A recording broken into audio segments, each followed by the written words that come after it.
મને વિશ્વાસ નહીં થતો કે હું બીજી વખત ગુજરાતના મહીસાગરથી ચાલીને દિલ્હી પહોંચવા આવ્યો છું.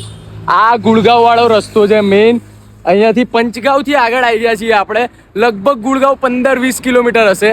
અને ભાઈ બીજી વખત દિલ્હી પહોંચવા આવ્યો છું. કેદારનાથ જાય બધા ગાડીથી, બાઇકથી, સાયકલથી. હું બીજી વખત, અને એ બી બેક ટુ બેક.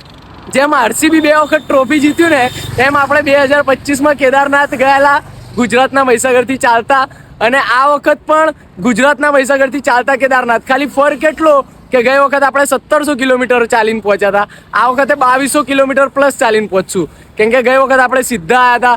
આ વખતે શામળાજી, અંબાજી, ઓમબન્ના, રામદેવરા, કરણી માતા, સાલાસર બાલાજી, જીણ માતા, ખાટુ શ્યામજી, આટલી બધી જગ્યાના દર્શન કરીને આપણે આવ્યા ને, એટલે આ વખતે કેવું 2200 કિલોમીટર પ્લસ જતી રહેશે આપણી યાત્રા. ખબર નહીં હવે મહાદેવની શું ઈચ્છા છે, પણ દિલ્હી હવે બહુ નજીક છે એમ, એટલે દૂર જ નથી એમ કહેવાય. 1-2 દિવસનું કામ છે હવે. તો કમેન્ટ સેક્શનમાં લખી નાખજો જય જય ગરવી ગુજરાત, હર હર મહાદેવ, જય શ્રી કેદાર.